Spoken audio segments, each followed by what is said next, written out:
स्रोत क्या है? नदी है, तालाब है, कुआं है, बहुत सारी चीज़ें, कल है, नल है, ये सब जल का स्रोत है। वैसे प्रकाश का स्रोत भी होता है। तो प्रकाश जिससे निकलता है वो हो गया प्रकाश का स्रोत। जैसे बल्ब है, सूर्य है, तारे हैं।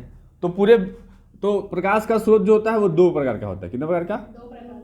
हाँ, प्रकाश का स्रोत कितना है? दो प्रकार। अच्छा, प्रकाश का स्रोत क्या है? तो जिससे प्रकाश निकलता है उसे क्या कहते हैं? प्रकाश का स्रोत। या जिससे हमें प्रकाश प्राप्त हो उसे हम प्रकाश का क्या कहेंगे? स्रोत कहेंगे। तो पूरे विश्व में, पूरे ब्रह्मांड में प्रकाश का स्रोत दो तरह का होता है। एक होता है प्राकृतिक स्रोत, दूसरा क्या होता है? कृत्रिम। कृत्रिम कहिए चाहे कहिए मानव निर्मित। ठीक। प्राकृतिक स्रोत जो हमें ईश्वर से प्राप्त है, माने ऊपर वाले से, नेचर ने हमें जो दिया, नेचर ने हमें जो इस प्राकृतिक ने, साइंस प्राकृतिक कहता है, हम लोग उसको भगवान, अल्लाह, जो भी कहना है, माने अपना गॉड मानते हैं। क्या मानते हैं? साइंस उसको क्या मानता है? नेचर। तो नेचर में पूरे ब्रह्मांड में मात्र एक ही स्रोत है प्रकाश का, जिसका नाम है तारे। नहीं, तारे या तारा। अब कोई कहेगा सूर्य, तो सूर्य तारा है। क्या है? वो सबसे करीबी तारा है हमारा। तो इसलिए, लेकिन दुनिया, पूरे धरती, पूरे ब्रह्मांड में, पूरे प्राकृतिक स्रोत कितना है? एक। क्या नाम है? तारा। तारों से ही प्रकाश निकलता है। सूर्य भी क्या है? तारा। चांद का अपना प्रकाश नहीं होता है। मानव निर्मित में बहुत सारे आ जाएंगे, जैसे बल्ब, लैंप, टॉर्च, है ना, मोमबत्ती, एक्सेट्रा एक्सेट्रा, बहुत सारी चीजें आ जाएगी, वो लिख लीजिएगा। अब आता है प्रकाश की किरण। क्या आता है? प्रकाश की किरण। ध्यान से सुनेंगे तो प्रकाश की किरण का मतलब क्या होता है? आपने देखा होगा किसी मकान में अगर छोटा सा छिद्र है, या यूं कह ले, अगर मान लीजिए एक डब्बा है, ये क्या है, और इस डब्बे के अंदर एक हमने बल्ब लगा दिया, ठीक। अब क्या होता है कि इस डब्बे, पूरा ये डब्बा अपारदर्शी है। क्या है? मगर इसमें कहीं कहीं छिद्र कर दिया। क्या कर दिया? तो यहां से लाइट देखना हमेशा कैसा निकलता है? सीधा। कभी तिरछा निकलते हुए ऐसे देखे हैं क्या? या ऐसे निकलते हुए देखे हैं? नहीं। ये वाला पोजीशन नहीं होता। ये वाला पोजीशन एकदम देखेंगे कि सीधा सीधा लाइट चारों ओर क्या होता है? निकलता है। या घर के कमरे में अगर कोई छेद हो तो वहां भी सीधा लाइट आता है कि नहीं आता है? तो इसका मतलब प्रकाश हमेशा किस रेखा में गति करती है? सीधी रेखा में। सीधी रेखा को सरल रेखा कहते हैं। कौन सा रेखा? सरल रेखा। बोलिए, प्रकाश कैसे गति करता है? उसी सरल रेखा जब बनता है, नहीं बना है ना, इसी को कहते हैं किरण। क्या कहते हैं? ये किसकी किरण है? प्रकाश की किरण है। प्रकाश पुल्लिंग है, किरण क्या है? स्त्रीलिंग है। ये प्रकाश की किरण हुई। प्रकाश सीधी रेखा में गमन करती है, उसी सीधी रेखा को हम कहते हैं प्रकाश की किरण। एग्जाम में प्रश्न आता है कि सिद्ध करें कि प्रकाश एक सरल रेखा में गति, तो कहेंगे उसके लिए हम क्या करेंगे? एक डब्बा लेंगे जो अपारदर्शी होगा, उसमें एक बल्ब लगा देंगे, ठीक है, उसमें कहीं कहीं क्या कर देंगे? छिद्र कर देंगे। तो हम देखते हैं जब उसे अंधेरे में जलाते हैं तो प्रकाश एकदम सीधी सीधी क्या होती है? सिद्ध हो गया। इसका कोई मैथमेटिकल प्रूफ नहीं है। इसका प्रयोगिकल, माने हम अपने प्रयोग द्वारा, एक्सपेरिमेंटल प्रूफ है इसका, माने एक्सपेरिमेंट द्वारा हम सिद्ध कर सकते हैं। मैथ के द्वारा साइंस ऐसे साबित नहीं कर सकता। अल्फा बीटा गामा लगा के, समझ में आया? कोई दिक्कत नहीं। या हम अपने घर के एग्जाम्पल दे सकते हैं। घर के मकानों में जो छोटा सा छिद्र होता है जंगले के, उससे भी किरणें कैसी आती है? सीधी आती है। तो दैट्स साबित हो गया, सीधी रेखा में गमन करती है। अच्छा, एक किरण है, हो सकता है किरणें ऐसी हो सकती हैं कि एक बल्ब है, उससे किरणें अगर जलेगा तो ऐसे निकल के चारों तरफ क्या होंगी? फैलेंगी। ऐसा हो सकता है कि नहीं हो सकता है? हो सकता है, ठीक है, ऐसा हो सकता है। या हो सकता है कि ये जो दिख रहा है आपको, हमने छेद कर दिया, इसमें क्या कर दिया, तो यहां से किरणें कैसे निकल रही हैं? ऐसे। या थोड़ा सा तिरछा होगा तो तिरछा भी निकलेंगी। ऐसा जरूरी नहीं कि ऐसे ही निकलेगी, ऐसे भी निकल सकती है ना, जैसा पड़ेगा। लेकिन देखिए, जहां भी निकल रही है सीधा, क्या निकल रही है? तिरछा थोड़ा निकल रही है। कैसा निकल रही है? सीधा। सूर्य से किरणें जब आती हैं, छेद होता है घर में, मकान में, तो दो आता है, तो दोनों देखना ऐसे आता है। मकान में ऐसे आता है, दो जगह हो तो ऐसे आता है ना, एकदम ऐसे आता है। दिख रहा है बाबू ये? चलिए ठीक है। तो हो सकता है किरणें ऐसे भी हो, जैसे सनलाइट। कहां से? ऐसे मकान का ऊपरी दीवार का हिस्सा हो गया, ऐसे छिद्र है दो ठो मकान में, तो ऐसे आएगा।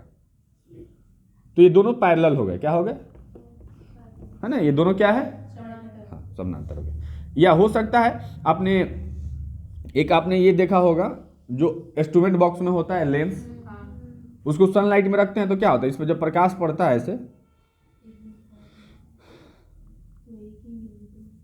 ऐसे, वो तो पैरेलल ही पड़ेगा ना, बहुत दूर से आता है ना, तो आपने देखा होगा ऐसे गोटा हो जाता है एक पॉइंट पे।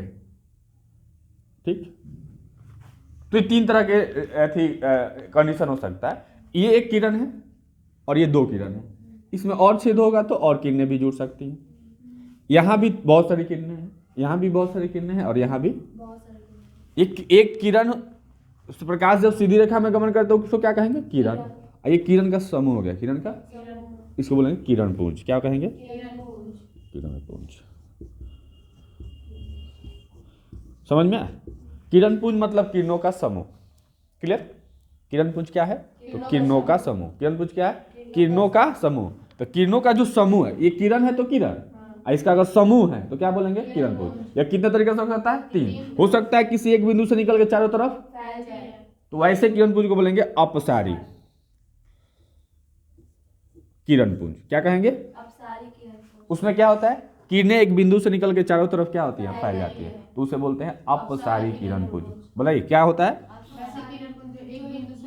चारों तरफ फैल जाए। जब किरणें एक बिंदु से निकल के चारों तरफ, एग्जाम्पल में सन का लाइट चारों तरफ फैल रहा है, वहां पे हमारे धरती पे आता है तो पैरेलल हो जाता है, तो समानांतर का एग्जाम्पल हो गया। किसका हो गया? बल्ब जल रहा है तो कौन सा किरण पुंज? अपसारी किरण पुंज। औजार बक्स में जो हमारा लेंस होता है वो कौन सा किरण पुंज होता है? या मैं इसका इसको बोलेंगे समानांतर। क्या बोलेंगे? समानांतर किरण पुंज मतलब जब किरणें समानांतर हो। क्या हो? ये होता है अभिसारी। तो 3 तरीके से हो रहा है।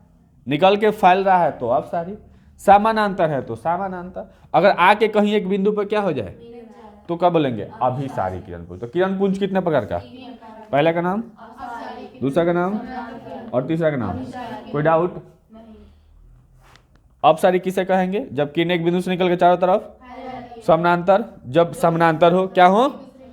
हाँ। अभिसारी जब एक बिंदु पे आके किरण क्या हो जाए? मिल जाए। इसका एग्जाम्पल जैसे हम ये रखते हैं, या अगर हम देखें लेजर लाइट, लेजर लाइट, तो लेजर लाइट में आपने देखा होगा कि एकदम पतली सी किरण जाती है, एक बल्ब से निकलती है, तो बल्ब तो किरण फैलाता है, लेकिन उसमें एक ऐसा लेंस होता है जो उसको पतला करके क्या करता है? भेजता है। तो इसको लेजर लाइट में भी इसका इस्तेमाल, हाँ, तो वो है अभिसारी किरण पुंज का एग्जाम्पल। कोई दिक्कत? तो बताइए, हम क्या पढ़े? प्रकाश। प्रकाश क्या है? इससे क्या करते हैं? प्रकाश का स्रोत कौन? जिससे प्रकाश निकले। प्रकाश से निकलने वाले कितने प्रकार के पदार्थ हैं? 2। एक दूसरा कृत्रिम, प्राकृतिक वो जो हमें नेचर ने दिया, कृत्रिम जिसको मनुष्य ने बनाया। हाँ, तो कृत्रिम का परिभाषा लिखना तो कैसे? जिसको मनुष्य ने बनाया, उस जिससे प्रकाश निकलता। जैसे बल्ब जल रहा है तो ये क्या हो गया? कृत्रिम। अच्छा, प्राकृतिक स्रोत पूरे यूनिवर्स में कितने हैं? एक। क्या नाम है? तारा। सूर्य क्या है? तारा। कोई दिक्कत? किरण पुंज समझ में आ गया? अब अगला टॉपिक जो हमारा है वो टॉपिक है प्रकाशीय माध्यम।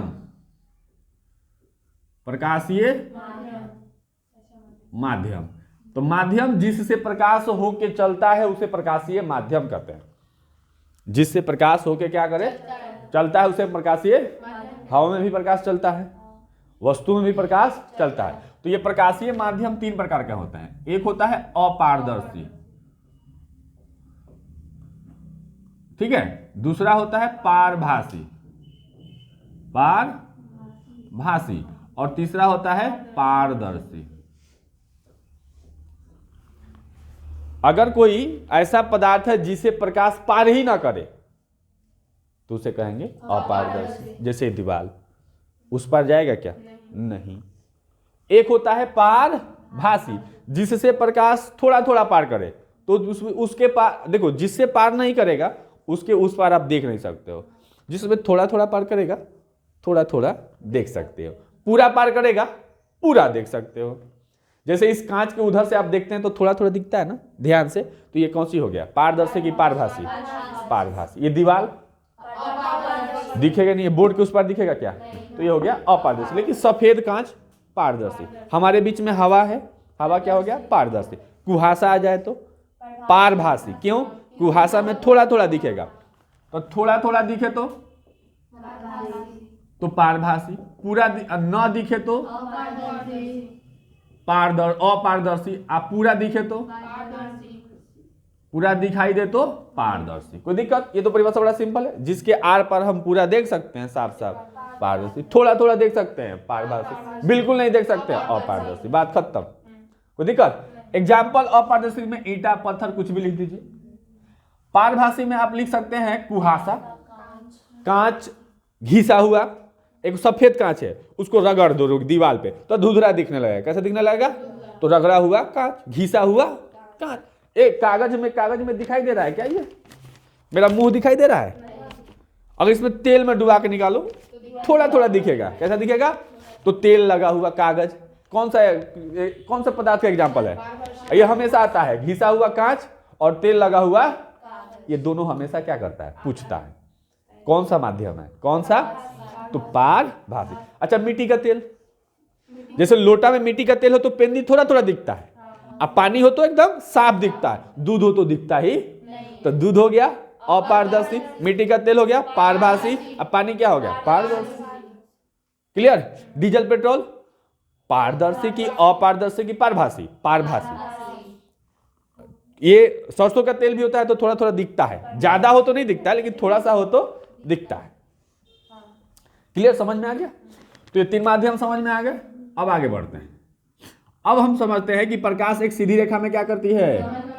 हाँ, तो उस रेखा को हम क्या कहते हैं? अब प्रकाश जो है ना, प्रकाश का एक प्रॉपर्टी है, एक नहीं दो प्रॉपर्टी है। कितनी प्रॉपर्टी है? दो तीन प्रॉपर्टी है, क्योंकि हर चीज का प्रॉपर्टी होता है। एक गुण, प्रॉपर्टी माने गुण। जैसे लोहा का गुण है कि वो बहुत मजबूत है, लेकिन उसका अवगुण क्या है? जंग लग जाता है। सोना का गुण क्या है? वो थोड़ा मुलायम होता है, लेकिन कभी खराब, चमक उसकी बरकरार रहती है, इसलिए वो महंगा बिकता है। अब चलो, क्या है इसका एक गुण? क्या है?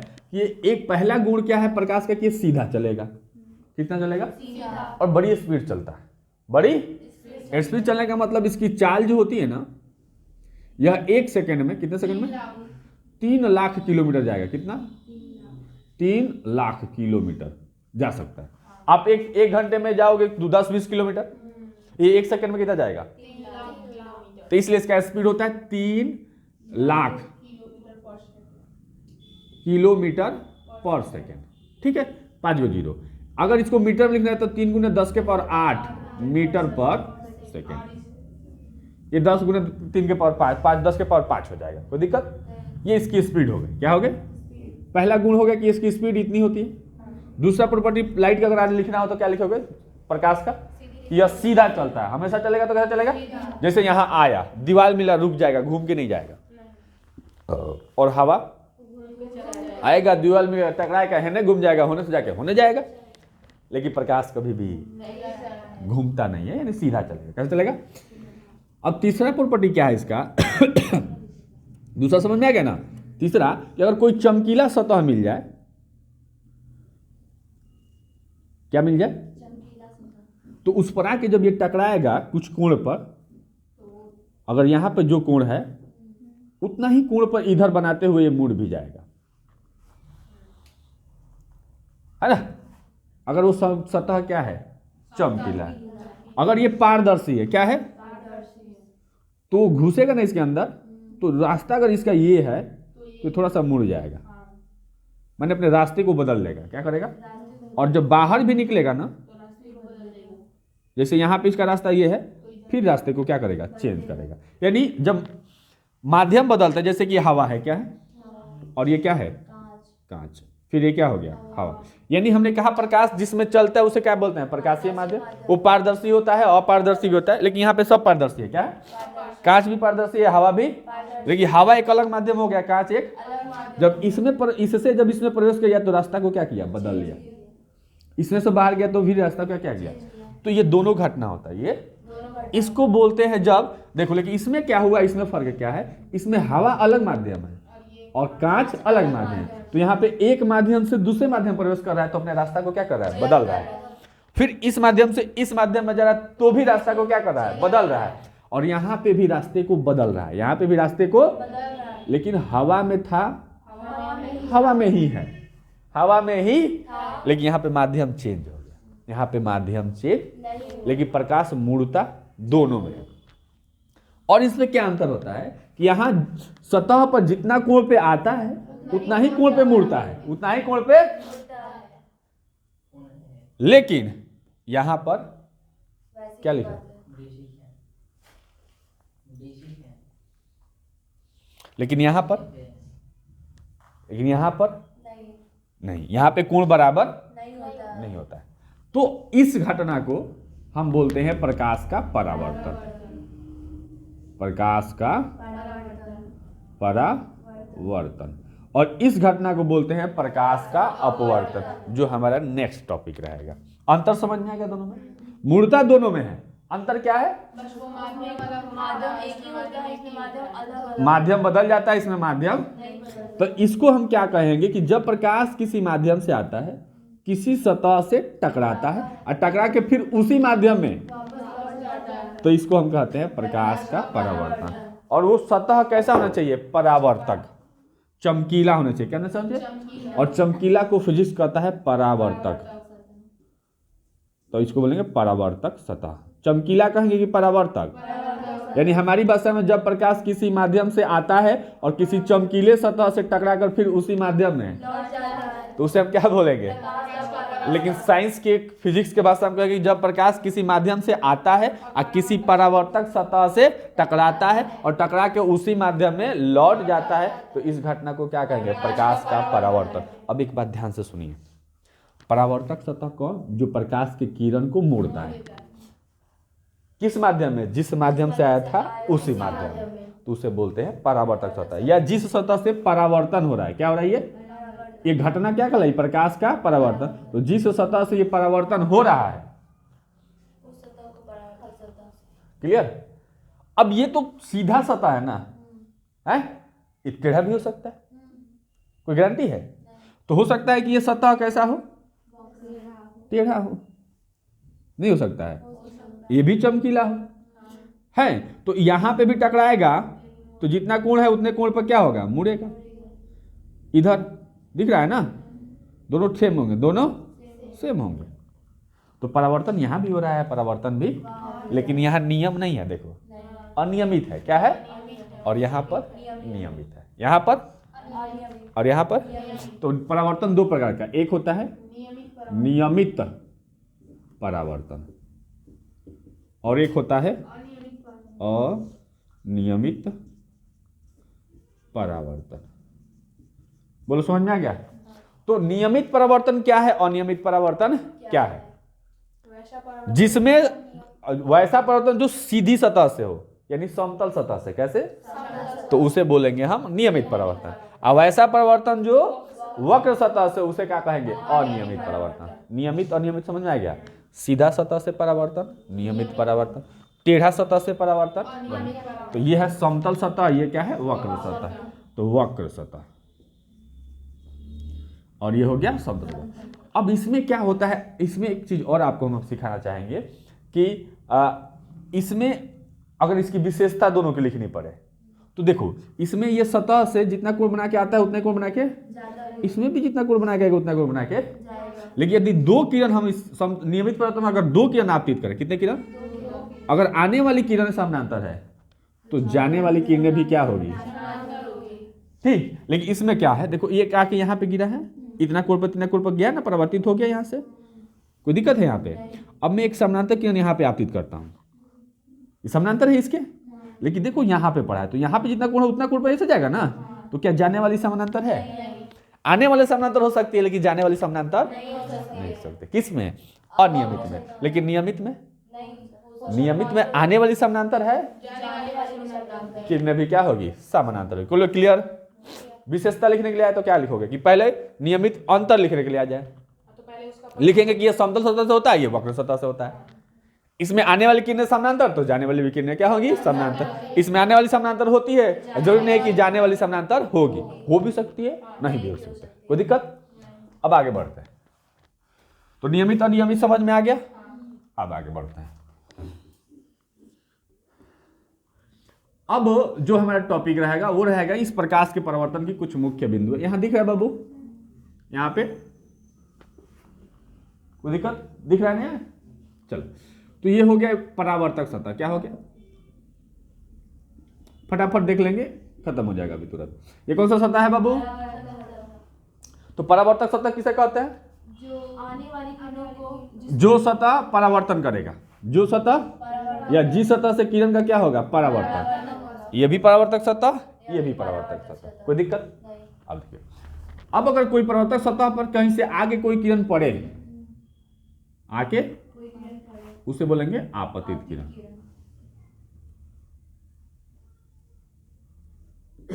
आपतित किरण की सर, तो परावर्तक सतह पर आकर पड़ने वाली किरण को कौन सा किरण कहेंगे? आपतित किरण। कोई दिक्कत? अब देखेंगे, आप परावर्तक सतह पर जिस बिंदु पर आके पड़े उसे कहते हैं आपतन बिंदु। आपतन बिंदु। तो आपतन बिंदु कौन? तो नहीं, परावर्तक सतह के जिस बिंदु पर आपतित किरण आके क्या होती है? पड़ती है या टकराती है। आके कहीं ना कहीं टकराएगी ना, तो कहाँ टकरा रही है? यहाँ टकरा रही है। ये जो लौट के वापस उसी माध्यम में जो किरण जा रही है, इसको बोलते हैं परावर्तित किरण।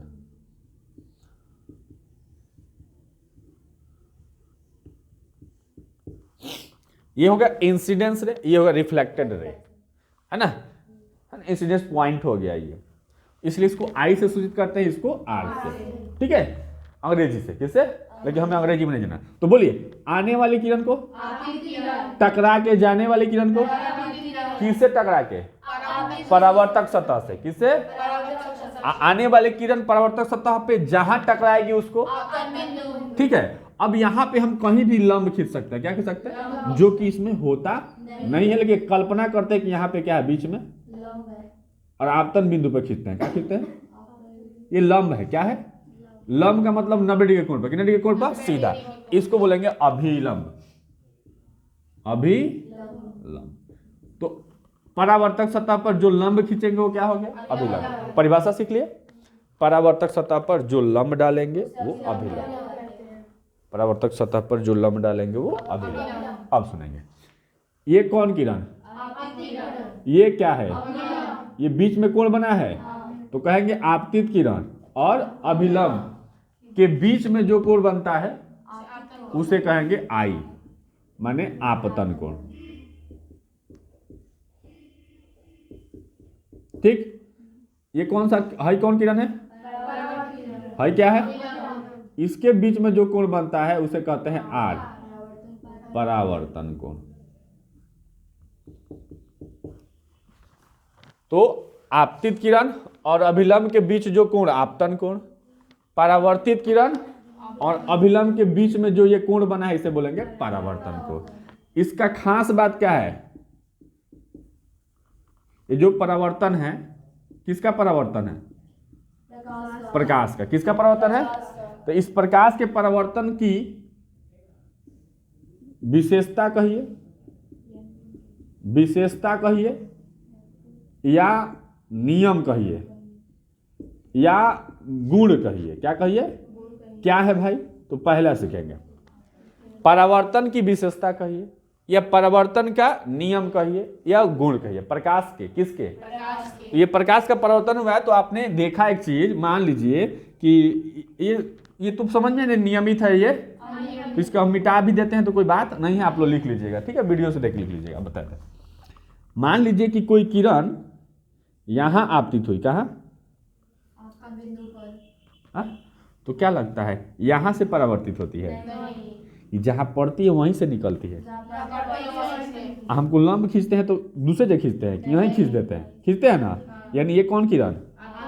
ये क्या है? और ये क्या है? यानी आपतित किरण, परावर्तित किरण और आपतित बिंदु पर जो लंब खींचते हैं, तीनों एक ही तल में है, एक ही। तो ये पहला नियम हो गया। क्या हो गया? पहला नियम है कि आपतित किरण, परावर्तित किरण और इस आपतन बिंदु पर ये जो लंब खींच रहे हैं, ये जो तीनों एक ही बिंदु पर होते हैं, यानी एक ही तल में होते हैं। ये उसका गुण है। ये उसका किसका गुण है? प्रकाश का। ऐसा नहीं कि सतह पर यहां आएगा और यहां से हमारे चाहने ना चाहने से ऐसा होने वाला। बोलो, समझ में आ गया? तो पहला गुण क्या है?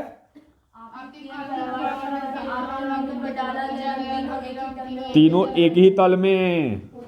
देख लीजिए, आपतित किरण, परावर्तित किरण और ये लंब एक ही पॉइंट पर है।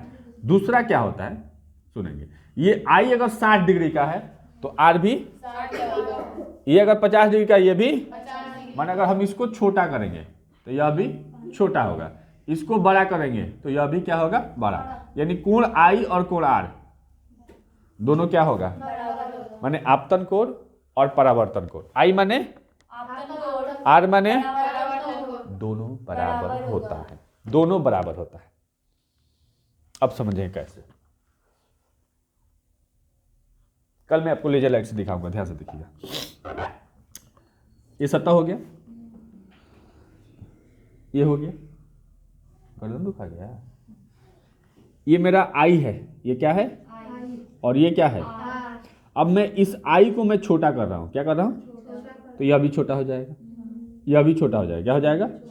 अगर और छोटा करूंगा तो, और छोटा करूंगा तो और छोटा, मैंने इसको मैंने छोटा किया, इधर से भी छोटा, इसको और छोटा किया। सबको दिख रहा था क्या, फिर से देखिए। इसका एक सवाल आता है, इसका एक सवाल देखो कैसे आता है।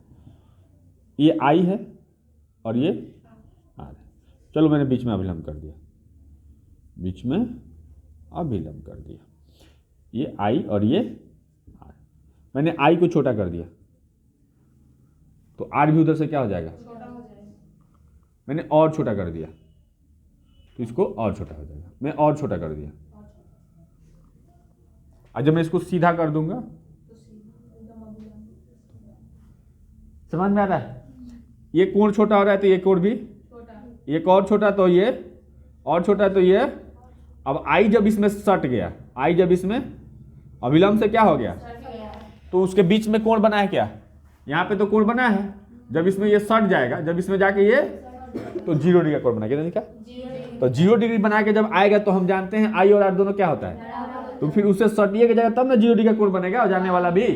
तो जब क्वेश्चन आता है एग्जाम में कि जब कोई किरण समतल सतह पर लंबवत आपतित होती है तो पुनः उसी पथ पर वापस लौट जाती है, जैसे आती है वैसे ही वापस क्यों।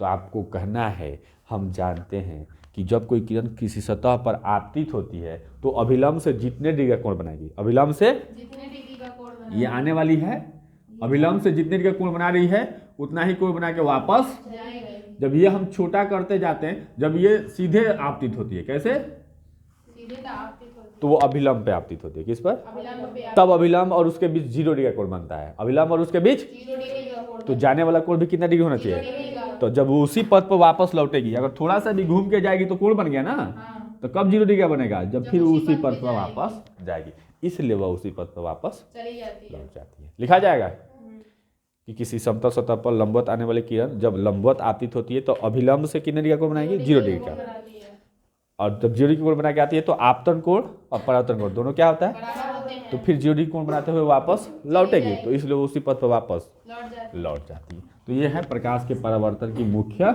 बातें। आपतित किरण, आपतन बिंदु, परावर्तित किरण, परावर्तन कोण, आपतन कोण, अभिलंब, और प्रकाश के परावर्तन के कितने नियम, 2 नियम, कि जिस पर आने वाली, जाने वाली और उस बिंदु पर खींचा गया लंब तीनों एक ही तल में होता है। आपतन को परावर्तन कोण क्या होता है, बराबर होता है। कोई दिक्कत, चलिए। तो ये हो गया आपका पहला टॉपिक। अब हम टॉपिक को चेंज करते हैं मिरर की तरफ। किधर, अब हमारा सेकेंड टॉपिक रहेगा कि दर्पण क्या है। ये तो प्रकाश के परावर्तन समझ लिए, अब दर्पण में इसका यूज होता है, इसलिए अब हम जब दर्पण पढ़ेंगे तो ये सारी चीजें आपको लगेगी। तो अब हम सीखेंगे कि दर्पण क्या है, दर्पण कितने प्रकार का होता है, कैसे प्रतिबिंब बनाता है, आज के लिए। ठीक है, लिखना है तो लिख लीजिए, और नहीं तो वीडियो से देख लीजिएगा। दर्पण अंग्रेजी में इसको मिरर कहते हैं। देखिए ये दर्पण का परिभाषा कभी पूछता नहीं है एग्जाम में आप लोगों के, लेकिन मैं बताता हूँ। जो सतह आने वाली किरण के अधिकांश भाग को वापस क्या करता है, जैसे दीवार पे कोई प्रकाश ऐसे लाइट टॉर्च मारेंगे तो चमकेगा कम, जैसे इधर से मारेंगे तो कम प्रकाश लौट के आके आंख पे पड़ेगा। चमक कम है तो यानी कम लौटा रहा है, चमक ज्यादा है यानी ज्यादा किरण को वापस क्या कर रहा है, लौटा रहा है। इसमें भी कुछ चमक है तो ये भी लौटा रहा है, लेकिन उतना नहीं।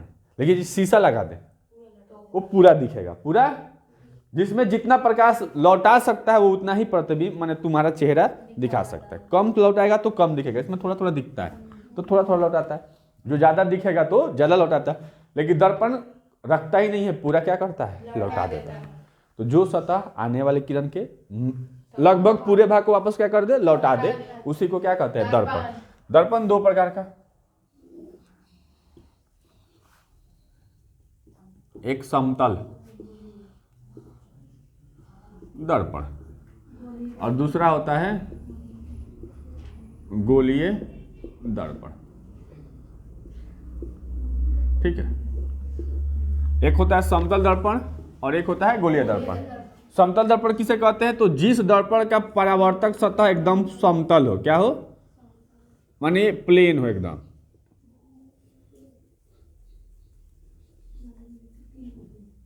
ठीक, अब मैंने इसको पेंट कर दिया, क्या कर दिया, तो हमने क्या देखा, हमने ये देखा कि इसका सतह जो एकदम प्लेन है, कैसा है, प्लेन।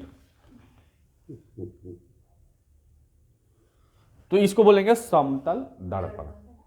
ठीक है, जिसका सतह एकदम क्या हो, प्लेन हो। जैसे घर में हम जिसमें चेहरा देखते हैं वो सतह छुइएगा एकदम कैसा होता है, प्लेन होता है, तो उसे कौन सा दर्पण कहेंगे, समतल दर्पण। गोलीय दर्पण में देखिए क्या होता है, जैसे ये मैं कांच का एक गोला ले लिया, कांच का एक, यह गोला पूरा गोल ठोस नहीं है, ये ठोस, ये खोखला है, अंदर से खोखला है, क्या, जैसे कचकड़ा का बॉल होता है वैसे। ठीक है, तो एकदम ये खोखला गोला कैसा है, अब इस खोखला गोला में तो इसका सतह समतल है, प्लेन है कि टेढ़ा है, गोल है, प्लेन है, गोल है, तो समतल है कि गोल है, इसलिए इसको कौन सा दर्पण कहेंगे, गोलीय। और इससे क्या बनेंगे, समतल। समतल माने एकदम प्लेन, बरोबर, ये हो गया समतल दर्पण। और ये क्या बनेगा, अब हो सकता है कि अच्छा एक कांच का टुकड़ा है, कांच का, उसको हमने पेंट कर दिया तो दर्पण बन गया, क्या बन गया।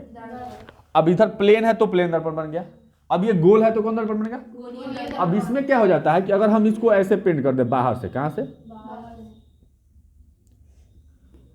हो सकता है कि हम अंदर से भी पेंट करते हैं, ये हो गया केंद्र, क्या हो गया, और जब इसे काट ले, क्या कर लें, तो ये दो ठो बन जाएगा, कितना बन जाएगा, देखिए क्या फर्क है इसमें। इधर वाला देखेंगे तो इसका जो ये देखो पेंट हो गया, और एक इधर वाला हो गया, एक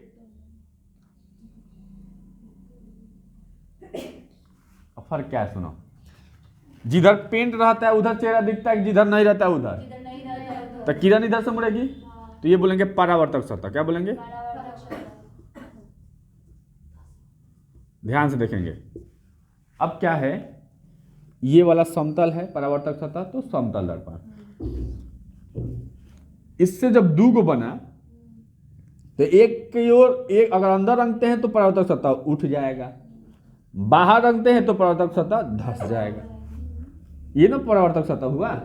तो इसका उठा हुआ है और इसका धसा हुआ, इसलिए गोलीय दर्पण दो तरीके से बन सकता है, हम बाहर से भी पेंट कर सकते हैं और तो गोलीय दर्पण दो प्रकार का हो जाता है, एक उठल है तो उत्तल दर्पण,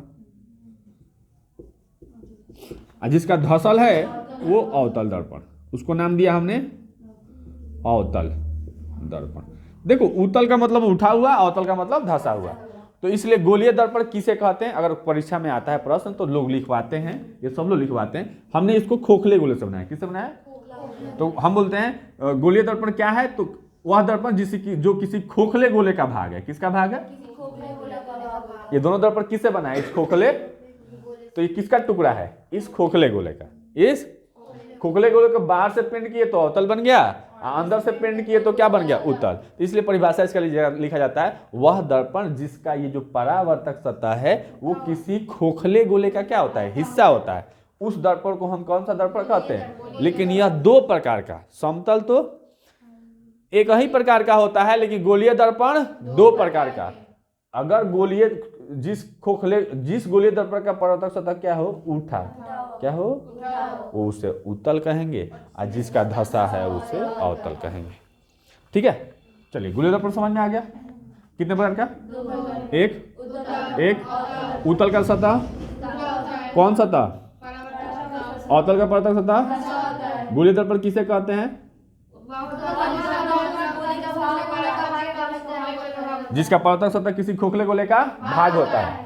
तो ये दोनों सतह इसी खोखला गोला से, अब इसमें जो केंद्र है यहाँ पे आ जाएगा इसका, और इसमें आगे आ जाएगा, कहाँ जाएगा, तो उत्तल में पीछे होता है, अवतल में केंद्र, याद रहेगा। उत्तल का केंद्र जिधर पेंट होता है उधर रहता है, अवतल का जिधर परावर्तक सतह रहता है उधर रहता है। ठीक है, अब इन दर्पणों की मुख्य बातें थोड़ा सा हम लोग को देखना पड़ेगा।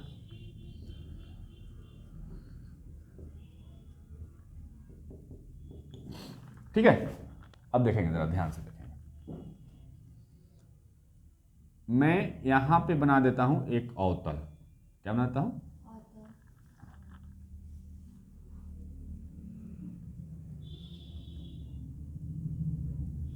और यहां बनाता हूं एक ठो उत्तल दर्पण।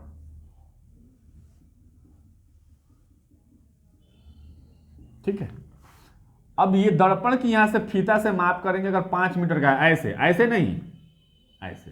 ठीक है, तो 2.5 मीटर पर, कितने मीटर पर? ठीक बीच में जो पॉइंट होगा उसको कहेंगे ध्रुव। क्या कहेंगे? इसमें भी जो ठीक बीच में होगा उसे क्या कहेंगे? ध्रुव। और सूचित करेंगे किसी से? पी से। कोई दिक्कत? पी माने ध्रुव, पोल। ठीक है, पोल, पोल माने ध्रुव। कोई दिक्कत? तो कहता है ध्रुव क्या है? तो दर्पण का मध्य बिंदु, दर्पण का, चाहे इस दर्पण का हो चाहे उस दर्पण का। कोई दिक्कत? अब ये अगर पूरा करेंगे, ये अगर, तो एक केंद्र बनेगा। ये भी पूरा करेंगे तो क्या बनेगा? एक। इसको बोलेंगे सी। क्या कहेंगे? और सी को कहेंगे वक्रता केंद्र। वक्रता केंद्र क्यों नहीं करते हैं? क्योंकि ये वक्र सतह का केंद्र है। किसका? वृत्त के अंदर हो, वृत्त के, तो बोलेंगे केंद्र। क्या कहेंगे? क्या यह वृत्त है? क्या है? वक्र सतह। इसलिए इसको वक्रता केंद्र कहते हैं। वक्र सतह का केंद्र यानी वक्रता केंद्र। पढ़ते तो सब हैं वक्रता केंद्र, वक्रता केंद्र, लेकिन जानते नहीं कि क्यों इसको वक्रता केंद्र है ना। लेकिन जान जाइए क्यों कहते हैं, क्योंकि वक्र सतह का केंद्र है, इसलिए से वक्रता केंद्र। वृत्त के अंदर होता तब इसको खाली क्या कहते हैं? केंद्र कहते हैं, सेंटर कहते हैं। इसे बोलेंगे सेंटर ऑफ कर्वेचर। क्या कहेंगे? हाँ, अंग्रेजी में कर्व सतह का जो सेंटर है। ठीक है, कोई दिक्कत? वक्रता केंद्र समझ में आया क्या? इस वक्र सतह का जो केंद्र है उसे क्या कहेंगे? अब इसका परिभाषा लोग कैसे लिखते हैं, चाहे कैसे लिखता है एग्जाम में, क्योंकि यह केंद्र उसी वो खोखले गोले का है ना, तो कहते हैं कि यह दर्पण गोलीय जिस खोखले गोले का हिस्सा है उसी का केंद्र इसका क्या कहलाता है? वक्रता केंद्र। बात क्लियर? अब चलते हैं आगे। इस वक्रता केंद्र और ध्रुव को मिलाने वाली जो रेखा है, ये इस रेखा को कहेंगे प्रधान अक्ष। प्रधान अक्ष। ठीक है, किससे? वक्रता केंद्र से होते हुए ध्रुव को। वक्रता केंद्र से होते हुए अगर कहीं और गया, ध्रुव को छोड़ के, ध्रुव को ये देखो वक्रता केंद्र से यहां गया है ना, अगर वक्रता केंद्र को छोड़, वक्रता केंद्र से जाए लेकिन ध्रुव को छोड़ के यहां पे चला जाए, यहां पे चला जाए, यहां पे चला जाए, यहां पे चला जाए, यहां पे चला जाए, ये भी वक्रता केंद्र से ही गया है। ये सब गौण अक्ष है। सब क्या है? प्रधान अक्ष भी गौण अक्ष है, लेकिन हमने उस गौण अक्ष को प्रधान कह दिया जो ठीक इसके केंद्र से होते हुए ठीक बीच में जाता है। कहां जाता है? बीच में जाता है ये भी गौण अक्ष, ये भी, लेकिन किस गौण अक्ष को प्रधान अक्ष कहते हैं? जो वक्रता केंद्र से होते हुए कहां जाके मिल जाए? ध्रुव पर। अब इस ये जो दर्पण है, इस दर्पण के किसी भी बिंदु से केंद्र को मिलाएंगे ना, वो सब गौण अक्ष। सब क्या कहलाएगा? यह भी गौण अक्ष है, लेकिन हमने इसको प्रधान कहने का यही मतलब होता है कि आप इस बात को समझ जाएं कि हम उस गौण अक्ष की बात कर रहे हैं जो सीधे ध्रुव पे जाएगा। कहां जाएगा? बाकी सबको छोड़ देंगे, बाकी सबको, तो उसको हम प्रधान अक्ष। तो प्रधान अक्ष कौन? जो वक्रता केंद्र से होते हुए किसको मिल जाए? ध्रुव को। ठीक है, अब ये वक्रता केंद्र की ओर ही है, लेकिन ध्रुव पर नहीं है। ध्रुव पर तो कौन सा अक्ष हो गया? गौण अक्ष। कोई दिक्कत? ये भी कौन सा अक्ष है? गौण अक्ष। तो हर प्रधान अक्ष गौण अक्ष है, लेकिन हर गौण अक्ष प्रधान अक्ष, लेकिन जो नहीं कि सब ध्रुवे पर जाके मिलेगा। कोई दिक्कत नहीं है? अब चलते हैं आगे। इसके और इसके बीच का ये जो डिस्टेंस है ध्रुव और केंद्र के, ध्रुव और उसमें भी है और इसको बोलते हैं त्रिज्या। लेकिन वक्रता, क्योंकि वक्र सतह का त्रिज्या है। किसका सतह का त्रिज्या है? इसको भी आर, इसको भी आर से सूचित करता है। वक्रता केंद्र को C से, वक्रता त्रिज्या को R से। तो त्रिज्या क्या है बताइए, या कहिए वक्रता केंद्र और ध्रुव के बीच का ये जो डिस्टेंस है मतलब दूरी, इसको हम वक्रता त्रिज्या बोलेंगे, इसमें भी और इसमें भी। अब क्या होता है, इसके ठीक बीच में इसके एक बिंदु होगा, उसको कैपिटल F कहेंगे। क्या कहेंगे, इसके और इसके ठीक बीच में F होगा। क्या होगा, इसको कहेंगे फोकस, नहीं बिंदु। कैपिटल F माने फोकस और कैपिटल R माने वक्रता त्रिज्या। ठीक, अब आगे चलते हैं। यह फोकस ध्रुव से कुछ दूरी पर होगा ना, तो फोकस से ध्रुव से इस फोकस की दूरी, ध्रुव से इस आधा मीटर, 2 मीटर, 1 मीटर, जितना भी हो, जितना भी, तो उसको बोलते हैं स्मॉल f। यहां से लेके यहां तक, यहां से लेके यहां तक स्मॉल f, इसको नाम देते हैं फोकस दूरी। बस यही चीज इसमें जाननी थी, यही चीज जाननी थी। वक्रता केंद्र, वक्र सतह के ठीक बीच में मध्य बिंदु, दर्पण का मध्य बिंदु सीधे ध्रुव कहला जाएगा। और ये जो केंद्र है, इस वक्र सतह का केंद्र है, माने यह दर्पण जिस खोखले गोले से बना है, उसी खोखले गोले का केंद्र इसका कहलाता है वक्रता केंद्र। और वक्रता केंद्र से होते हुए दर्पण पर कहीं भी हम एक रेखा खींचे, क्या खींचे, वो सब गौण अक्ष कहलाएगा। सब क्या कहलाएगा, गौण अक्ष। लेकिन जो गौण अक्ष ध्रुव से मिले, किससे मिले, हाँ, उसे हम प्रधान अक्ष का नाम देंगे। वो इसमें भी होगा और ये इसमें होगा। सभी प्रधान अक्ष गौण अक्ष है, सभी गौण अक्ष प्रधान अक्ष नहीं है। सेंटर और ध्रुव, केंद्र और ध्रुव के बीच की जो दूरी है उसे कहेंगे वक्रता त्रिज्या, इसे सूचित कर देंगे R से। ध्रुव और फोकस के बीच की दूरी को हम स्मॉल f कह देंगे और उसको कहेंगे फोकस दूरी। ठीक है, ये हो गई इसकी मुख्य बातें। कोई दिक्कत है किसी को? अब है कि दर्पण पर, किस पर, किरणों का परावर्तन। अगर ये वक्र, ये सतह चमकीला है, परावर्तक सतह है, तो प्रकाश की किरण को मोड़ेगा कि नहीं मोड़ेगा, तो इससे परावर्तन होगा कि नहीं होगा। तो किस तरह होता है उस चीज को हम लोग जरा देखते हैं। फर्स्ट कंडीशन,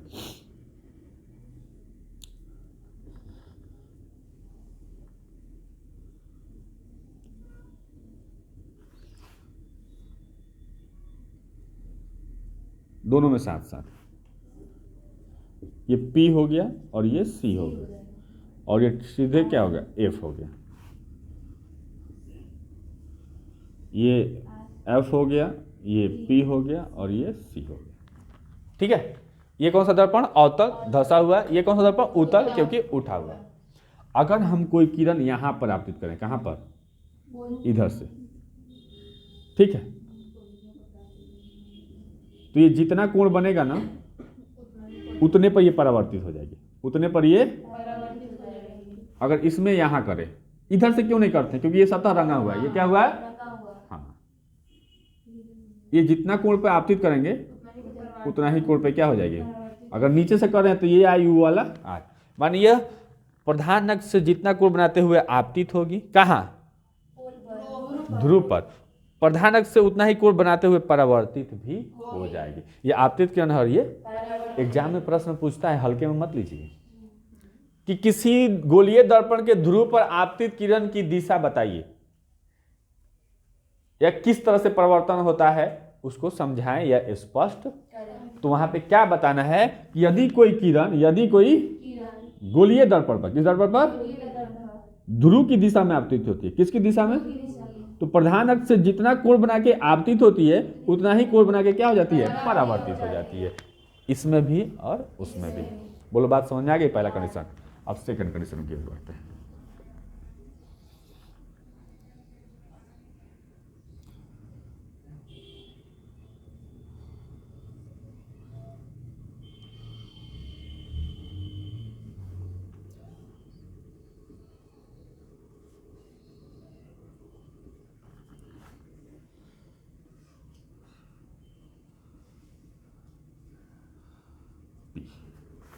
हो सकता है कि हम समानांतर आपतित करें ना, ऊपर से भी कर सकते हैं और इसमें भी हो सकता है समानांतर आपतित करें, ऊपर से भी और नीचे से भी। तो देखो क्या होता है, इसमें जब समानांतर आपतित करेंगे ना तो ये यहाँ से गुजरेगा, कहाँ से, ना यहाँ से, ना यहाँ से, ना ऐसे, हमेशा किससे गुजरेगा, एफ से। इधर भी करेंगे तो एफ से ही गुजरेगा। समझ में आ गया? यानी कब कोई प्रकाश की किरण गोलीय दर्पण में अति समानांतर किसके, प्रधान अक्ष के आपतित करेंगे तो फोकस से जाएगा, किससे जाएगा, चला गया ना। अब इसमें तो उधर जाएगा नहीं, लेकिन उसी के दिशा में जाएगा, उसी के दिशा में होके जाएगा, दिख रहा है ना। और इधर भी उसी के दिशा में जाएगा, उसी के सामने से गुजरेगा, उसी के सामने से गुजरे। अगर थोड़ा सा ऐसे कर दें तो उसके सामने नहीं है, उसके सामने, समझ में आ रहा है ना। तो यानी अवतल हो तो फोकस से ही जाएगा, अवतल होगा तो उसके दिशा में जाता हुआ मालूम पड़ेगा, उसी के सीधे से क्या होगा, निकलेगा। तो बताइए, जब कोई किरण समानांतर हो प्रधान अक्ष के तो किस तरह से परावर्तन होगा, फोकस से। किससे, अवतल होगा तो फोकस से जाएगा, अवतल होगा तो फोकस से जाता हुआ मालूम पड़ेगा। क्लियर? नहीं समझ में आ रहा है? तो किरण दो तरह की कंडीशन समझ गए, एक लास्ट दो कंडीशन और समझेंगे। ये कंडीशन याद रखना है, ध्रुव पर जितना कोण पर आपतित होगा उतने कोण पे, चाहे वो अवतल हो चाहे दूसरा समानांतर होगा तो एफ से, अवतल होगा तो जाएगा, अवतल होगा तो जाता हुआ, क्योंकि उधर तो किरण जाएगा नहीं, उधर तो किरण, कोई दिक्कत है? आइए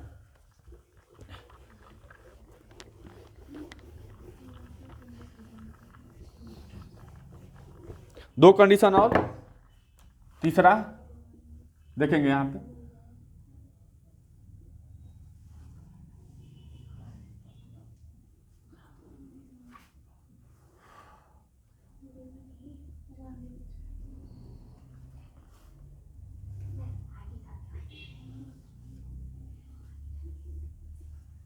ये हो गया P, ये हो गया C और ये हो गया F। इसमें भी ये हो गया F, ये हो गया C और ये हो गया P। अब हम फोकस से, जैसे समानांतर था वैसे हम फोकस से ले जाएंगे कोई किरण, लेके गए, ऊपर भी ले जा सकते हैं, नहीं ले जा सकते हैं, यहां फोकस की दिशा में आपतित किए, यहां भी फोकस की, तब इस कंडीशन में ये प्रधान अक्ष के समानांतर हो जाएगा। कब? जब ये परावर्तित होगा तब।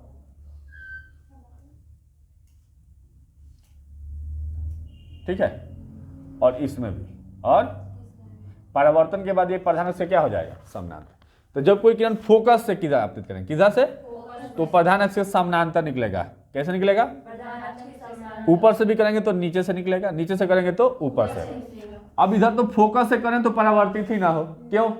क्योंकि इधर पेंट है, क्या है, तो इधर से परावर्तित होगा, इसलिए उसके सामने से करेंगे, उसके इधर से, तो ये फिर ये प्रधान अक्ष से क्या हो जाएगा, समानांतर। मिरर में जब हम बीम बनाएंगे ना तो ये काम करेगा, इसी के बिना काम चलेगा नहीं। आगे की पूरा पढ़ाई इसी चार पे डिपेंड है। देखिए ये फोकस के दिशा में आया, किसके दिशा में, तो देखिए प्रधान अक्ष से क्या हो गया, समानांतर। इधर से भी फोकस के दिशा में आपतित करेंगे, फोकस के, तो ये परावर्तन के बाद प्रधान अक्ष से क्या हो जाएगा, तो ये आपतित किरण हो गई, ये परावर्तन के बाद परावर्तित किरण हो गई। लास्ट कंडीशन चौथा,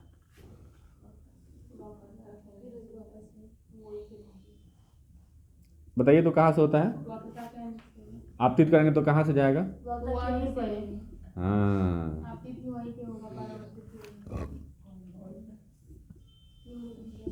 P, F और ये हुआ C, P, F और ये हो गया C। ठीक है?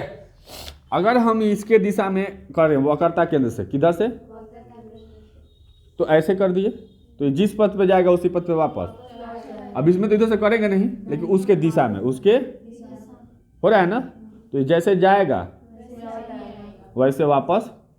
अगर ऊपर से भी करते हैं तो जिस पथ पे जाएगा उसी पथ पे वापस, और इसमें भी ऊपर से करते हैं फोकस के,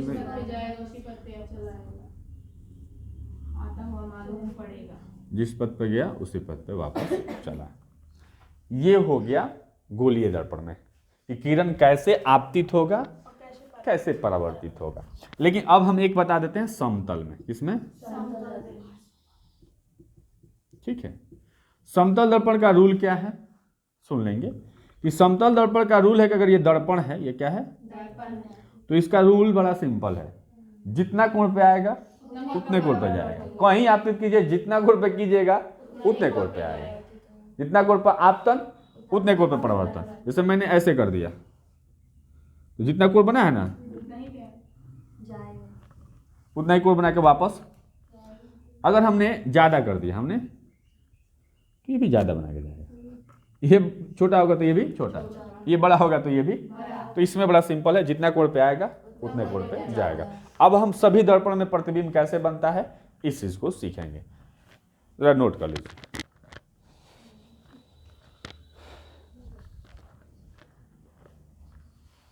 सीधा गया तो वो सीधा थोड़े जाएगा, यहीं पे थोड़े खींचेंगे, कहीं और खींचेंगे, कहीं कौन खींचेगा। चलिए साहब आप ही आइए।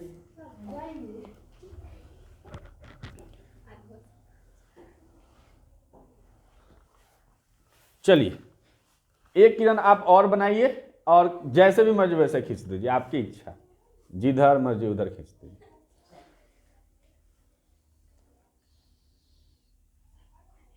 चलिए कोई बात नहीं, मैं सीधा कर लूंगा, या मैंने आपको ही ऐसे ही खींचना है।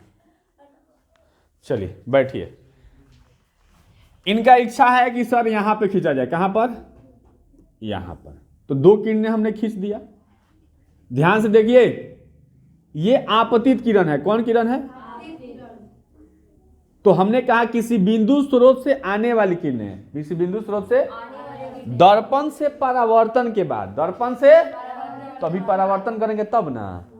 तो आपको बताइए समतल दर्पण का गुण है कि जैसे जाएगी किरण उस पर, जितना कोण पे उतने कोण पे वापस लौट के आती है। ये वाला किरण सीधे गई है 90 डिग्री पर, तो अगर थोड़ा सा भी तिरछा होगी तो 90 डिग्री से छोटा कोण बनेगा ना, तो ये पुनः उसी पथ पे वापस क्या होगी, लौट जाएगी। और पीछे बताए बे कि समतल दर्पण पर कोई किरण अगर सीधा आपतित होती है तो वापस उसी पथ पे वापस, तो ये हो गई परावर्तित किरण। कौन किरण, कोई दिक्कत।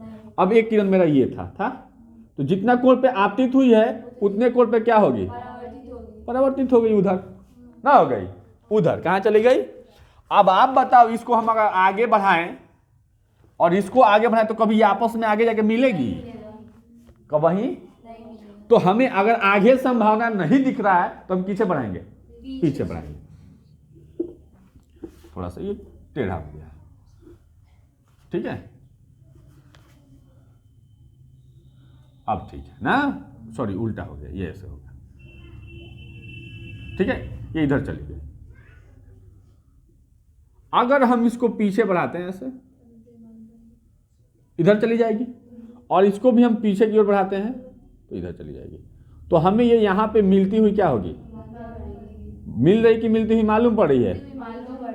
तो मिलती हुई मालूम पड़े तो कौन सा प्रतिबिंब, मिल जाए तो कौन सा प्रतिबिंब। तो इस बिंदु का दर्पण में कौन सा प्रतिबिंब बना, काल्पनिक प्रतिबिंब। कोई दिक्कत। तो समतल दर्पण में किसी वस्तु का कैसा प्रतिबिंब बनता है, काल्पनिक। वास्तविक की आभासी, आभासी का दूसरा नाम।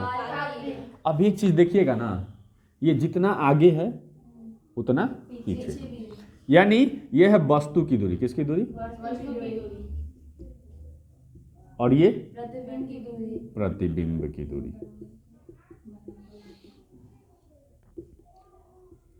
इसको हम u कहेंगे और इसको हम v कहेंगे, दूरी को हमने एक नाम दे दिया। तो समतल दर्पण में u और v में क्या संबंध होता है, रिश्ता होता है, रिलेशन, संबंध। तो दोनों क्या होता है, जितना दूर आगे है उतना दूर पीछे है। आप देखना कभी शीशे के सामने खड़ा होके, चेहरा जितना दूर आगे रहता है प्रतिबिंब भी उतना दूर, जब चेहरा सट जाएगा तो उधर से वो भी प्रतिबिंब भी आके क्या हो जाता है, सट जाता है। दूर करोगे तो ऐसे हम लोग करते हैं, बच्चे करते हैं, लेकिन सटा के देखते हैं नकिया सटल है कि नहीं। सभी बच्चे करते हैं, देखो इधर। तो इसमें u और v दोनों क्या होता है, u और v, u माने वस्तु की दूरी और प्रतिबिंब दूरी दोनों क्या होता है, बराबर होता है। एक चीज सीखते, प्रतिबिंब कैसा बनेगा, वस्तु की दूरी प्रतिबिंब की दूरी, यानी वस्तु दर्पण से जितना दूर आगे है प्रतिबिंब उतना ही दूर किधर बन रहा है, पीछे। ये बिंदुवत वस्तु का हो गया, किसका हो गया। अब एक लंबवत वस्तु का हम प्रतिबिंब क्या करेंगे, बनाएंगे समतल दर्पण में। कैसे बनाएंगे जरा देखेंगे। ठीक है।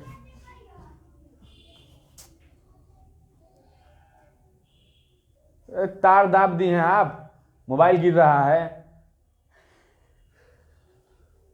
हो गया कल्याण। क्या कंडीशन है उसका?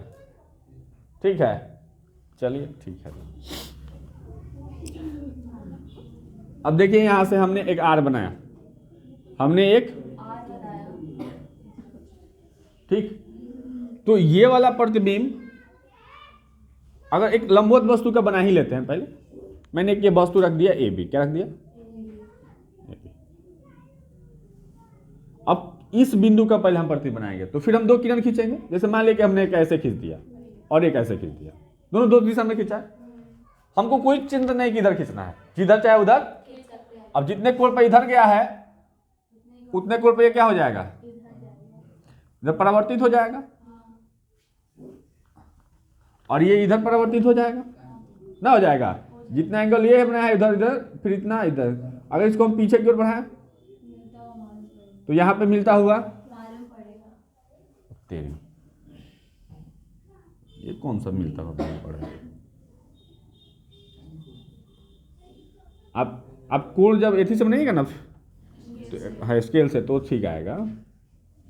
तो यहां मिलता हुआ क्या हो रहा है? तो इस बिंदु का प्रतिबिंब कहां बन गया? यहां पर।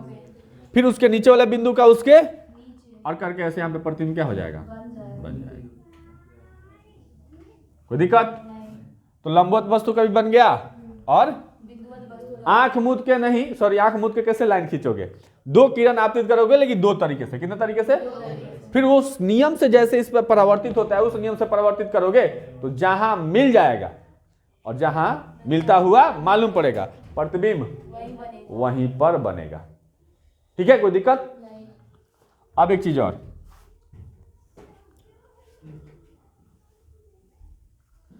हम तो एक चीज जान गए कि वस्तु जितना दूर आगे होता है प्रतिबिंब उतना दूर ही। अब इसकी दूरी पहले है तो इसमें भी यही ना पहले बनेगा, और जो जैसे जैसे दूर है वैसे वैसे प्रतिबिंब उसका आ रहा समझ में?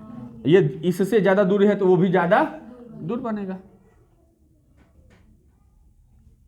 तो ये आर का प्रतिबिंब बन गया। क्या बन गया? मान लीजिए इसका लेफ्ट है और ये क्या है, तो ये राइट वाला पहले हो गया और लेफ्ट वाला, इसमें राइट इधर है लेफ्ट, और इसमें राइट इधर हो गया लेफ्ट।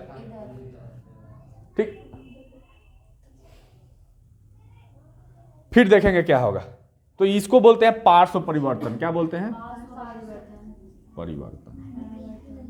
परिवर्तन, परावर्तन नहीं, परिवर्तन। तो समतल दर्पण में बने प्रतिबिंब की विशेषता, समतल दर्पण में बने पहली विशेषता कहिएगा कि इसमें प्रतिबिंब काल्पनिक बनता है, वास्तविक नहीं बनता है। पहला काल्पनिक बनता है, हो गया। दूसरी विशेषता सीखिएगा, वस्तु जितना दूर आगे होता है प्रतिबिंब उतना ही दूर कहां बनता है? पीछे बनता है। दूसरी विशेषता समझ में आ गया। तीसरी विशेषता, वस्तु का आकार जितना है प्रतिबिंब का आकार भी उतना ही बड़ा है। वस्तु का आकार, वस्तु का आकार, इसको बोलेंगे एच। क्या बोलेंगे? और ये है प्रतिबिंब का आकार, इसे बोलेंगे एच डैश। क्या बोलेंगे? तो वस्तु का आकार और प्रतिबिंब का आकार दोनों क्या होता है? यानी इसमें एच और एच डैश दोनों क्या होगा? बराबर होगा। कोई दिक्कत है? यानी वस्तु का आकार और प्रतिबिंब का आकार दोनों, ये दूसरी विशेषता की तीसरी।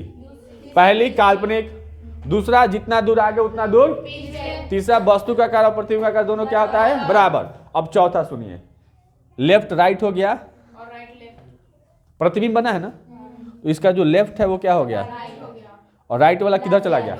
लेफ्ट राइट हो गया और राइट लेफ्ट में आ गया। इस घटना को क्या बोलते हैं? पार्श्व परिवर्तन। हमेशा एग्जाम में क्वेश्चन ये पूछता है कि पार्श्व परिवर्तन से आप क्या, तो दर्पण में, किस दर्पण में? समतल दर्पण में। जब वस्तु का प्रतिबिंब बनता है, दिख रहा है ना, जब समतल दर्पण में वस्तु का क्या बनता है? प्रतिबिंब, तो लेफ्ट वाला राइट, राइट वाला लेफ्ट मालूम पड़ता है। लेफ्ट राइट मालूम पड़ता है, माने दायां भाग बायां और बायां भाग दायां मालूम पड़ता है। इस घटना को हम क्या कहते हैं? पार्श्व परिवर्तन।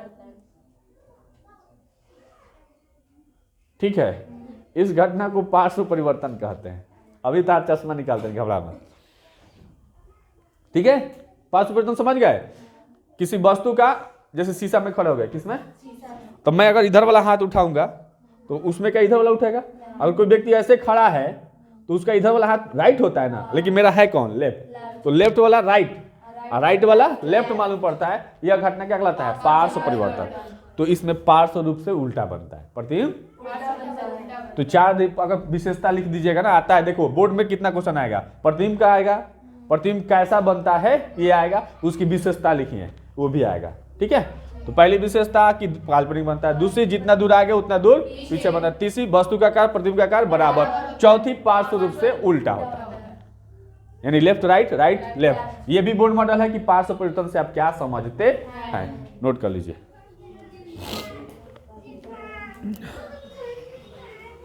रेड वाला, चलिए ध्यान दीजिए। तो समतल दर्पण में प्रतिबिंब कैसे बनता है, प्रतिबिंब बनाने के लिए कितने किरण खींचना होते हैं वो हम आपको बता दिए, पार्श्व परिवर्तन भी आपको बता दिए, समतल दर्पण में बने प्रतिबिंब की विशेषता भी बता दिए। आज हम लोग पढ़ेंगे कि गोलीय दर्पण में प्रतिबिंब कैसे बनता है। तो सबसे पहला गोलीय दर्पण हम किस दर्पण में देखेंगे, अवतल।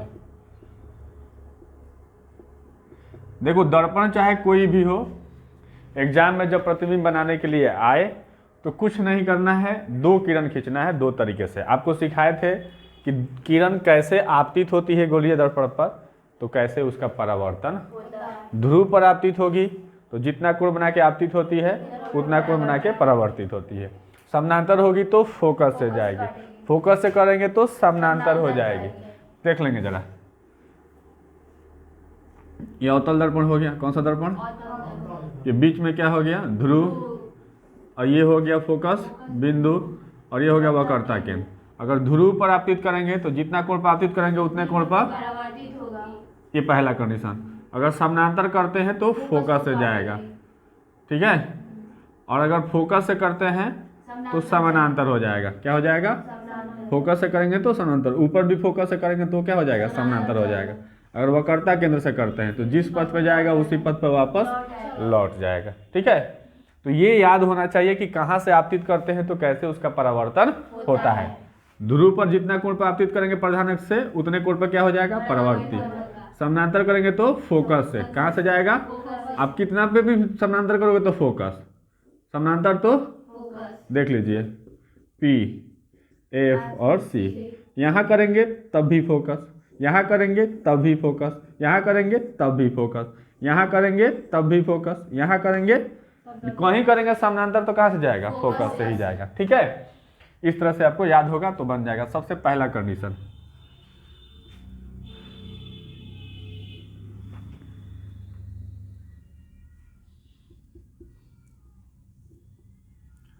ये हो गया P, ये हो गया F और ये हो गया C।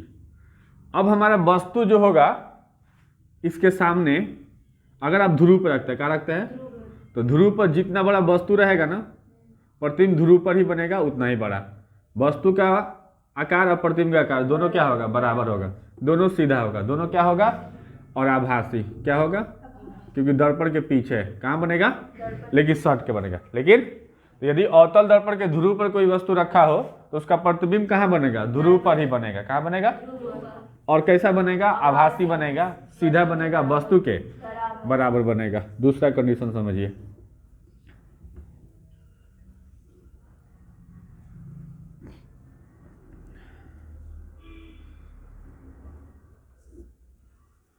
ये हुआ P, ये हुआ F और ये हो गया C। अब अगर ध्रुव पर रख दिए हैं तो ध्रुव के बाद और फोकस के पहले, ध्रुव के बाद और फोकस के, अब वस्तु हम इधर ही कहीं रख सकते हैं, इसको बोलते हैं ध्रुव और इसको क्या बोलते हैं, फोकस बिंदु। तो ध्रुव के बाद और फोकस के पहले यदि हम वस्तु को रखते हैं, जैसे यहाँ रख दिए है ना, तो इसका प्रतिबिंब बनाना है कि कहाँ बनेगा, कैसे बनेगा, उसके बारे उसकी प्रकृति क्या होगी, स्थान, प्रतिबिंब का स्थान क्या होगा, आकार क्या होगा और प्रकृति क्या होगी। ये तीन चीजें हमेशा सवाल में क्या करता है, पूछता है। कब, जब वस्तु फोकस और ध्रुव के बीच हो तब। तो कुछ नहीं करेंगे, जब सवाल ऐसा करेगा तो सबसे पहले हम दर्पण बना लेंगे। अवतल दर्पण का है तो अवतल दर्पण, उत्तल का है तो अवतल दर्पण में हम फोकस और ध्रुव के बीच एक वस्तु को क्या करेंगे, रख देंगे। हम बताए हैं कि जब भी इसको प्रतिबिंब बनाना है तो कम से कम कितने किरणें खींचेंगे? 2। वो भी कितने तरीके से? 2 तरीके से। कितने तरीके से? आपको जैसे मर्जी इस पर आप 2 तरीका से, बहुत सारे तरीका है ना जी, समानांतर भी खींच सकते हैं, फोकस से भी खींच सकते हैं, ध्रुव पर भी खींच सकते हैं। आप बताओ पहले हम कहाँ खींचे? मान लीजिए हम प्रधान अक्ष से समानांतर यहाँ से एक वस्तु किरण यहाँ पे क्या कर दिए? आपतित। क्या कर दिए? तो आपको बताया है कि समानांतर किरणें जब आपतित होती है तो कहाँ से गुजरती है? परावर्तन के बाद कहाँ से जाएगी? फोकस से। तो इसका फोकस कहाँ है? यहाँ से। तो ये यहाँ से जाएगी, तो ये कहाँ से चली गई? फोकस से होके निकल गई कि नहीं निकल गई? वक्रता केंद्र से निकली है, ध्रुव से कि फोकस से? क्योंकि समानांतर किरणें कहाँ से गुजरती है? फोकस से। कोई दिक्कत? अच्छा चलो एक हम ध्रुव पे आपतित कर देते हैं। किस पर? तो ध्रुव पर यदि हम आपतित करते हैं तो जितना कोण बना के आपतित होती है उतना ही कोण बना के क्या होती है? परावर्तित होती है। दिख रहा है ये? अब हम देख रहे हैं कि ये आगे फैल रही है, आगे। तो हम कह रहा प्रतिबिंब कहाँ बनता है? परावर्तन के बाद वाली किरण। परावर्तन के तो ये तो एक आने वाली ये हो गई और एक आने वाली ये हो गई, तो ये आने वाली किरण तो यहीं कट गई, लेकिन परावर्तन के बाद वाली, परावर्तन के बाद वाली किरण जहां मिलेगी या मिलती हुई मालूम पड़ेगी, प्रतिबिंब वहीं पर बनेगा। प्रतिबिंब वहीं पर बनेगा। तो परावर्तन के बाद वाली किरण एगो ये है और एक ये। क्या कहीं संभावना है ये आगे दूरी बढ़े तो मिलेगा? लेकिन अगर हम इसको पीछे बढ़ाएं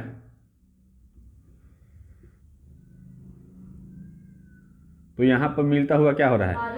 तो जहां पर मिलता हुआ मालूम पड़ रहा है वहीं पे उसका प्रतिबिंब क्या होगा? बन जाएगा। कोई दिक्कत? तो यह प्रतिबिंब सीधा बना, मिल रहा है कि मिलता हुआ मालूम पड़ रहा है? तो प्रतिबिंब की परिभाषा बताएंगे कि मिलेगा तो वास्तविक और मिलता हुआ मालूम पड़े तो आभासी। तो प्रतिबिंब का स्थान क्या है? दर्पण के पीछे। दर्पण के पीछे। ठीक है।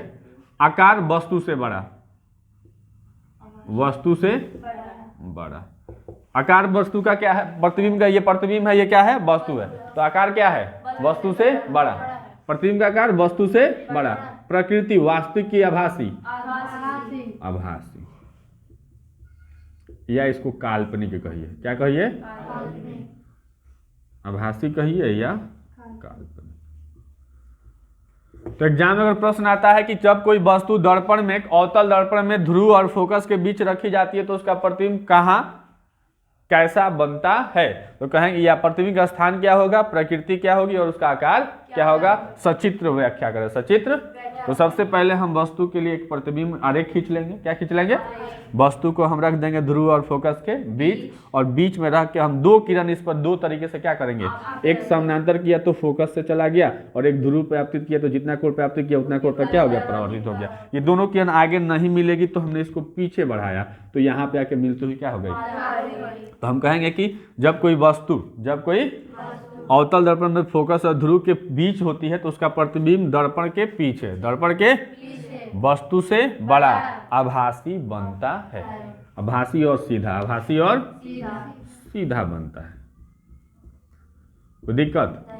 तो ये है दर्पण, अवतल दर्पण में ये पहला कंडीशन था, ये दूसरा। ये उतना इंपॉर्टेंट नहीं है, ये सबसे इंपॉर्टेंट है क्योंकि यहाँ से इंपॉर्टेंट है। समझ में आ गया? तो ये एक हो गया किरण आरेख। कब? जब वस्तु दिख रहा है ना, ध्रुव और फोकस के बीच हो तब। अब ध्रुव और फोकस के बीच कहीं भी रखेंगे तो प्रतिबिंब पीछे ही बनेगा। कहाँ बनेगा? अब मेरा कंडीशन कहाँ चला गया? फोकस पर। कहाँ चला आया? तो अब हम वस्तु को कहाँ रखेंगे? फोकस पर।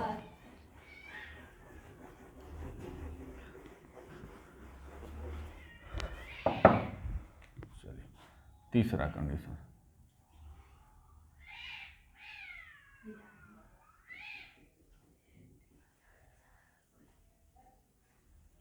ये हो गया P और ये हो गया F और ये हो गया हमारा C। अब हम वस्तु को फोकस पर रखते हैं। कहाँ रखते हैं? तो हम एक किरण प्रधान अक्ष से समानांतर आपतित कर देते हैं, तो समानांतर किरण कहाँ से जाएगा?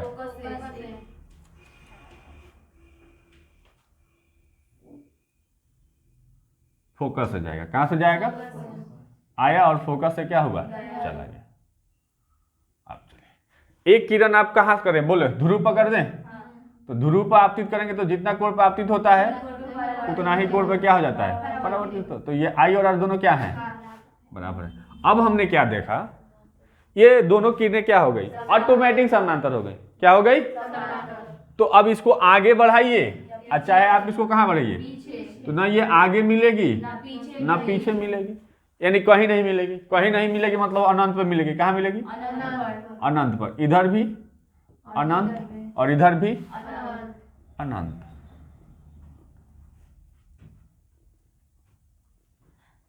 अच्छा एक बात बताओ, अनंत पे मिलेगी तो इधर भी नहीं मिलेगी, इधर भी, तो मान लेते हैं कहाँ पे मिलेगी। अगर मान लो ये आके यहीं मिल जाए तो बहुत बड़ा प्रतिबिंब बनेगा ना।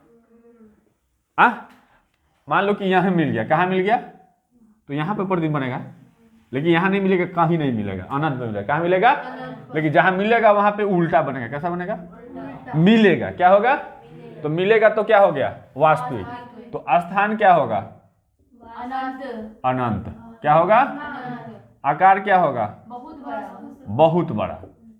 बहुत बड़ा, वस्तु से बहुत बड़ा, बड़ा ही नहीं बहुत बड़ा प्रतिबिंब बनेगा। सीधा बनेगा कि प्रकृति कैसा होगा, प्रकृति वास्तविक बनेगा। कैसा बनेगा, वास्तविक इसलिए बनेगा क्योंकि ये मिल रहा है, मिलता हुआ मालूम, लेकिन कहां मिल रहा है, तो अनंत पे मिल रहा है। कहां मिल रहा है, तो अनंत पे मिल रहा है। तो कोई पूछे कि जब कोई वस्तु अवतल दर्पण में फोकस पे हो, कहां हो, तो उसका प्रतिबिंब कहां बनेगा, कैसा बनेगा, तो उसका प्रतिबिंब कहिएगा अनंत पर बनेगा। उसका स्थान क्या हो जाएगा, अनंत पर बनेगा। उसका आकार जो होगा वस्तु से बहुत बड़ा होगा, और उसकी जो प्रकृति होगी वो वास्तविक होगा और उल्टा होगा।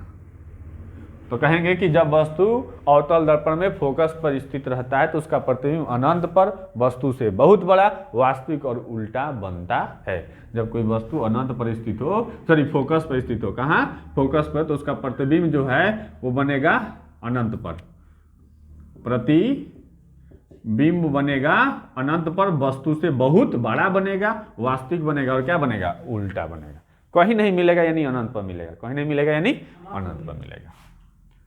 चौथा कंडीशन,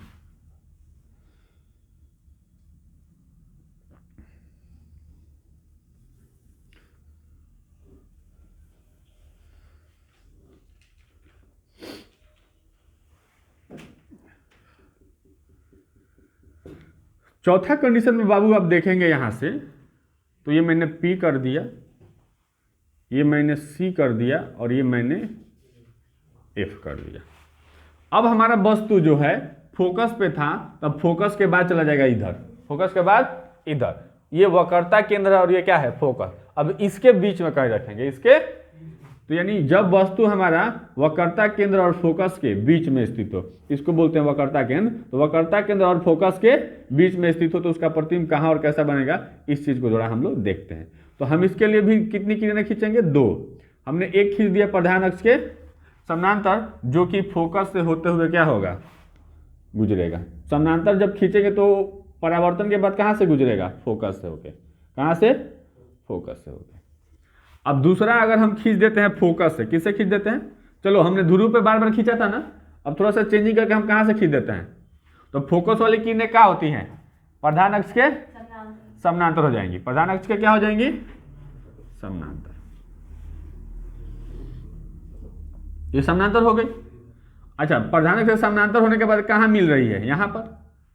ये परावर्तन के बाद वाली किरण है और ये भी परावर्तन के बाद वाली किरण है, दोनों एक दूसरे से कहाँ मिल गई, यहाँ पर मिल गई ना। तो यहीं पे इसका क्या बन जाएगा, प्रतिबिंब। इधर अनंत है, इधर क्या है, अनंत, और ये क्या है, वक्रता केंद्र। तो प्रतिबिंब कहाँ बन गया अपने मने, अनंत और वक्रता केंद्र के बीच। देखिए वस्तु से बड़ा है, वस्तु से क्या है, अगर इसका नाम AB है तो इसका नाम हो जाएगा BA', मुड़िया है ना। तो देख रहे हैं उससे बड़ा बन गया, क्या बन गया। तो वस्तु अभी अवतल दर्पण में कहाँ स्थित है, तो फोकस और वक्रता केंद्र के बीच। जब कोई वस्तु फोकस और वक्रता केंद्र के बीच अवतल दर्पण में रहता है तो उसका प्रतिबिंब अनंत और वक्रता केंद्र के कहाँ बन गया, बीच में बन गया। अनंत और वक्रता केंद्र के बीच में बन गया, उल्टा बन गया। तो उल्टा है तो मिल रहा है तो वास्तविक, मिल रहा है तो वास्तविक और उल्टा बन गया। और वस्तु से बड़ा बना है, बहुत बड़ा नहीं लेकिन वस्तु से क्या है, बड़ा है, वस्तु से तो यहाँ पे प्रतिबिंब का स्थान जो होगा वो होगा अनंत एवं वक्रता केंद्र के बीच।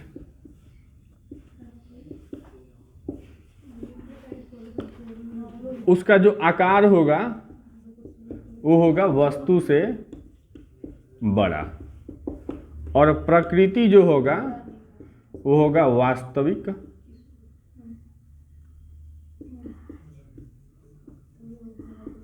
एवं उल्टा। ये हो गया चौथा कंडीशन। ये हो गया पहला कंडीशन क्या था, जब वस्तु ध्रुव पर होगा अवतल दर्पण में तो ध्रुव पर ही प्रतिबिंब बनेगा, बराबर बनेगा, आभासी बनेगा। दूसरा कंडीशन, जब वस्तु ध्रुव और फोकस के बीच में है, ध्रुव और फोकस के, तो इसका प्रतिबिंब पीछे बन रहा है। क्या बन रहा है? पीछे बन रहा है, आभासी बन रहा है, दर्पण के पीछे, वस्तु से बड़ा, आभासी या काल्पनिक और सीधा बन रहा है। जब हमने फोकस पे रखा, क्योंकि अब ध्रुव से पहले आ गया तो ध्रुव के इधर आया फोकस और ध्रुव के बीच, अब ध्रुव के इसके बीच बन गया, तब आ जाएगा फोकस पे। किस पर? तो जब फोकस पर इसको हम लेके आएंगे तो वहां पे दोनों किरणें परावर्तन के बाद समानांतर हो जाती हैं। जब समानांतर हो जाती है इसका मतलब एक इसका प्रतिबिंब अनंत पर बनेगा, तो मिलेगा लेकिन अनंत पे, अनंत पर मिलेगा लेकिन बहुत बड़ा बनेगा प्रतिबिंब, और मिलेगा चूंकि इसलिए प्रतिबिंब वास्तविक बनेगा और उल्टा बनेगा। अब जो है हमारा फोकस हो गया, फोकस के बाद रखेंगे वक्रता केंद्र के पहले, तो वक्रता केंद्र और फोकस के बीच में रखा है, तो एक किरण समानांतर आपतित किया तो ये परावर्तन के बाद फोकस से गया, फोकस से आपतित किए तो प्रधान से क्या हो गया? समानांतर। जबकि मैंने बताया था आपको कैसे किरण आपतित होता है तो कैसे परावर्तित होता है, तो समानांतर होने के बाद ये परावर्तन वाली किरणें जो हैं ये आके यहाँ पे काट दी एक दूसरे को, जहाँ काट रही है वहीं पे प्रतिबिंब बनेगा, तो यहाँ पे इसका प्रतिबिंब बनेगा। तो ये मिल रही है तो वास्तविक प्रतिबिंब, वस्तु से बड़ा, और कहाँ? तो वक्रता केंद्र और अनंत के कहाँ है? बीच में। वक्रता केंद्र पर नहीं बना है, वक्रता केंद्र और अनंत के बीच में बना है। तो ये आपका हो गया चौथा कंडीशन। अब लास्ट है, नहीं लास्ट नहीं, ये पांचवा कंडीशन। आइए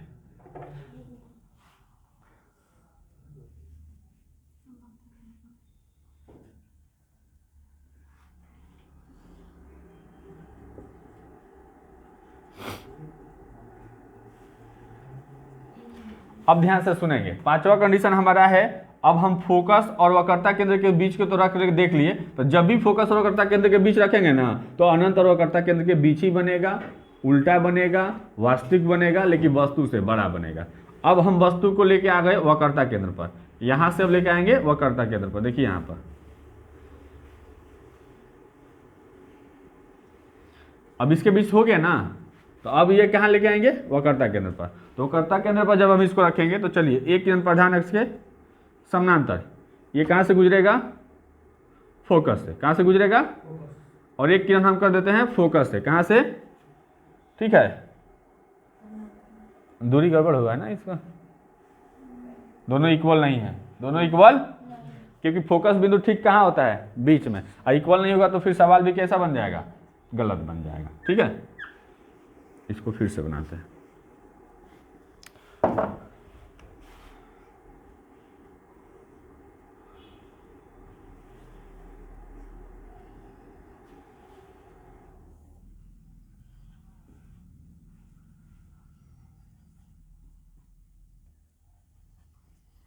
अब ठीक है, अब हमने रख दिया यहाँ पर, प्रधान अक्ष से समानांतर गया, ये फोकस से चला जाएगा। ठीक है, ये मैंने फोकस से किया और ये प्रधान अक्ष से क्या हो जाएगा? समानांतर। क्या हो जाएगा? प्रधान अक्ष के दोनों आके यहाँ पे मिल गया, यानी प्रतिबिंब यहाँ बन जाएगा। कहाँ बन जाएगा? यहाँ पर। तो आपने क्या देखा, अगर हम किरण को, वस्तु को कहाँ रखें? वक्रता केंद्र पर, तो ये आने वाली किरण और ये जाने वाली किरण, फिर ये आने के वाली किरण और ये, तो देखिए परावर्तन के बाद, देखिए परावर्तन के पहले भी किरण यहाँ पे कटी है, लेकिन हमको वो किरण नहीं लेना है। कहता है प्रतिबिंब की परिभाषा कि कहीं से आने वाली किरण दर्पण से परावर्तन के बाद जहां काटेगी ना, या काटती हुई, मान वहां पर प्रतिबिंब बनता है। तो इसकी परावर्तन किरण ही है और इसकी परावर्तन किरण ई है, तो ये दोनों आके कहाँ काट रही है? यहाँ पर काट रही है कि काटती हुई मालूम पड़ रही है? काट रही है। तो प्रतिबिंब बन गया कहाँ? वक्रता केंद्र पर। दोनों बराबर है, दोनों क्या है? तो स्थान वक्रता केंद्र पर ही, आकार वस्तु के बराबर, वस्तु के बराबर, वस्तु के बराबर, प्रकृति वास्तविक एवं उल्टा। तो जब क्वेश्चन आता है, सबसे ज्यादा यही प्रश्न एग्जाम में आता है कि कोई वस्तु अवतल दर्पण में कहां रखें कि बराबर आकार के, वस्तु के बराबर आकार का वास्तविक प्रतिबिंब प्राप्त हो। तो कहना है कि क्या कहना है कि वस्तु को हम क्या रखेंगे, वक्रता केंद्र पर। क्या रखेंगे, तो हमें बराबर आकार का वास्तविक प्रतिबिंब कहां प्राप्त होगा, वक्रता केंद्र पर ही प्राप्त होगा। कभी कभी प्रश्न कह रहा है कि अवतल दर्पण के सामने वस्तु को वक्रता केंद्र पर रखने पर प्रतिबिंब कहां बनता है, तो वक्रता केंद्र पर ही बनता है। कैसा बनता है, वास्तविक बनता है, उल्टा बनता है, वस्तु के बराबर बनता है। ठीक है, तो अवतल दर्पण में दो कंडीशन है बराबर, एक ध्रुव पर और एक वक्रता। लेकिन कहे जब अवतल दर्पण के सामने, क्या कहे, तो हम उसका मतलब क्या समझेंगे, सामने तो यही ना हो रहा है जी, ध्रुव पर का तो मतलब कि वो दर्पण पर हो गया, किस पर हो गया, लेकिन उसके सामने का मतलब क्या हुआ, उसके सामने। तो उसके सामने जब कहे तो कहां, वक्रता केंद्र पर। ठीक है, वस्तु को अवतल दर्पण के सामने कहां रखा जाए कि बराबर प्रतिबिंब बने, तो आप कह दोगे ध्रुवे पर। तो सामने नहीं भाई, दर्पण पर हो गया, किस पर हो गया, सामने का मतलब मात्र एक कंडीशन आया अभी, क्या, देखो यहां रखा हमने तो बड़ा बन गया, यहां रखा तो वास्तविक और बहुत बड़ा अनंत पर बन गया, इसके बीच में रखा तो वस्तु से बड़ा लेकिन अनंत और इसके बीच बना, लेकिन बराबर कब बना, जब वक्रता केंद्र पर रखे। अच्छा, अवतल दर्पण में आभासी प्रतिबिंब प्राप्त करना हो तो वस्तु को कहां रखना पड़ेगा, ध्रुव पर भी रख सकते हैं, ध्रुव और फोकस के बीच, लेकिन बड़ा बनाना है तो कहां रखेंगे, ध्रुव और फोकस के बीच।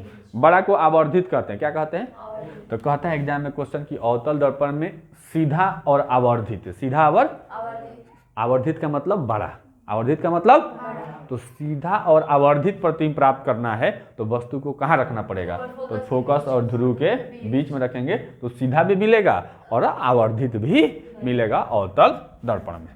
कोई दिक्कत है। अच्छा, पांचवा हुआ हो गया, तो छठा यहाँ बना दें, तो छठा फिर से यहां देख लीजिए,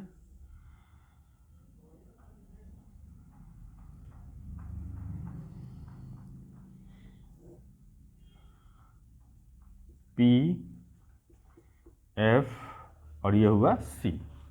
अब हम वस्तु को कहां रखेंगे बाबू, वक्रता केंद्र पर तो रख लिए, पहले ध्रुव पर रखे थे, उसके बाद ध्रुव और फोकस के बीच, तब फोकस पर, फोकस और वक्रता केंद्र के बीच। अभी कहां रखे हैं, अब आ जाएगा वक्रता केंद्र के बाद, वक्रता केंद्र के बाद और अनंत के, अनंत के पहले वक्रता केंद्र, यानी अनंत और वक्रता केंद्र के बीच। तो एक किरण जाएगा प्रधान अक्ष के, तो कहां से गुजरेगा बाबू, फोकस से। कोई दिक्कत, और ये कैसे कर दे, वक्रता केंद्र से कर देगा, तो वक्रता केंद्र से जाता है तो जिस पथ पे जाता है उसी पथ पर वापस, तो लौटने के बाद ये जाने वाला किरण और इसका भी जाने वाला किरण दोनों कहां मिल रहा है, यहीं पे मिल रहा है ना, तो इसका प्रतिबिंब कहां बन जाएगा, यहीं पे बन जाएगा, कहां बन जाएगा। और ये ए बी है और ये भी ए डैश बी डैश।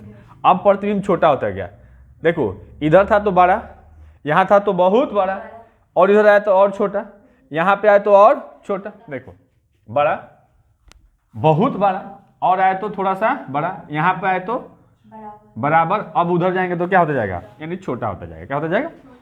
तो अब प्रतिबिंब कहां बना है, वक्रता केंद्र और फोकस के बीच। वेरी गुड, वक्रता केंद्र और फोकस के बीच। कब, जब वस्तु कहां है, वक्रता केंद्र और अनंत के बीच। तो जब वक्रता केंद्र और अनंत के बीच रख के दो किरण खींचे, क्या खींचे, तो दोनों किरण ऑटोमेटिक जहां मिलेगी या मिलती हुई प्रतिबिंब वहीं बनेगा। तो यहाँ पे ये जाने वाली किरण आई है यहाँ पर, और ये जाके फिर उसी पथ पे वापस लौटेगी, क्योंकि वक्रता केंद्र से जाने वाली किरण पुनः उसी पथ पे वापस लौट जाती है। तो दोनों आके कहाँ मिल रही है, यहाँ पर, तो प्रतिबिंब कहाँ बनेगा, यहीं पर। स्थान वक्रता केंद्र एवं फोकस के बीच, फोकस के बीच। आकार बताइए, आकार देखिए वस्तु से क्या है, छोटा, तो लिखेंगे वस्तु से छोटा। अब प्रकृति वास्तविक बना है, क्योंकि मिल रहा है, तो मिल रहा है तो वास्तविक एवं उल्टा, वास्तविक एवं उल्टा, ये है छठा कंडीशन। एग्जाम में क्वेश्चन आता है कि अगर वक्रता केंद्र और अनंत के बीच रहेगा वस्तु तो प्रतिबिंब कहाँ और कैसा बनेगा, तो कहना वक्रता केंद्र और फोकस के बीच बनेगा, वक्रता केंद्र फोकस के वस्तु से छोटा बनेगा, वास्तविक बनेगा और उल्टा बनेगा। कोई दिक्कत? तो ये आपका हो गया 6 कंडीशन। अब एक और है लास्ट कंडीशन, ठीक है, मैं यहां पे बना देता हूं, कहां पे, यहां पे, ठीक है, और इसको मैं केवल समझा देता हूं, आप लिखिएगा। अब एक किरण मैंने ऐसे इसको दर्पण बना दिया, अवतल दर्पण,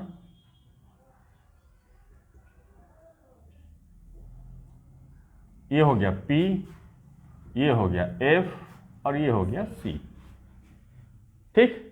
अब ये जो है, अब हम वस्तु को रखेंगे अनंत पर, वस्तु को कहां रखेंगे, अनंत। जब वस्तु कहां स्थित हो, अनंत पर, तो अनंत से आने वाली किरणें क्या होंगी, समानांतर। अनंत से आने वाली किरणें, यहां से आने वाली किरणें ऐसे फैल रही है ना, लेकिन वो किरणें क्या होगी, तभी इसका मतलब वो कहां से आ रही है, अनंत से। कहां से आ रही है, तो अनंत से मैं 2 किरणें लाता हूं। कितनी किरणें, क्योंकि मैं बताऊं कि जब भी प्रतिबिंब बनाना है तो कितने किरणें खींचनी है, 2। अब ये अनंत से आने वाली किरणें दर्पण से परावर्तन के बाद कहां से जाएगी, फोकस, और ये भी फोकस से। तो जब दोनों फोकस से जा रही है तो परावर्तन के बाद कहां मिल गई, फोकस पर। तो जब फोकस पर मिल गई आने वाली, जब दोनों आने वाली किरणें कहां आके मिल गई, फोकस पे, तो मिल रही है कि मिलती हुई मालूम पड़ी है, मिल रही है। कहां मिल रही है, फोकस पर। तो जब वस्तु अनंत पर हो, जब वस्तु अनंत पर हो तो उसका प्रतिबिंब बनता है फोकस पर, और जब मिल रहा है तो प्रतिबिंब बनेगा वास्तविक, उल्टा, और ये होगा बहुत छोटा है, बहुत वस्तु से बहुत छोटा।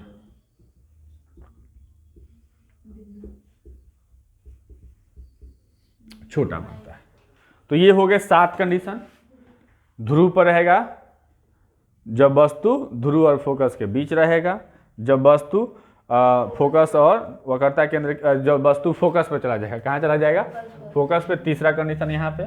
चौथा फोकस के बाद वक्रता केंद्र के पहले, 5वां वक्रता केंद्र पे, और 6ठा वक्रता केंद्र और अनंत के बीच, और 7वां अनंत पे। प्रश्न क्या क्या आता है सुनेंगे। कोई वस्तु अनंत पे है तो प्रतिबिंब कहाँ और कैसा बनेगा, तो फोकस पे बनेगा, उल्टा बनेगा, वस्तु से बहुत छोटा बनेगा, है ना। अच्छा, वस्तु का आवर्धित प्रतिबिंब बनाना हो और सीधा बनाना हो तो वस्तु को कहाँ रखना पड़ेगा, ध्रुव और फोकस के बीच। वस्तु के बराबर प्रतिबिंब बनाना हो और वास्तविक बनाना हो तो उसके सामने कहाँ रखेंगे, वक्रता केंद्र पर। तो बराबर प्रतिबिंब ध्रुव पर भी बनता है और वक्रता, अवतल दर्पण में अगर आभासी प्रतिबिंब बनाना हो और बराबर, तब कहाँ रखेंगे, ध्रुव पर। तब कहाँ रखेंगे, ध्रुव पर। चलिए नोट कर लीजिए जिसको नोट करना है।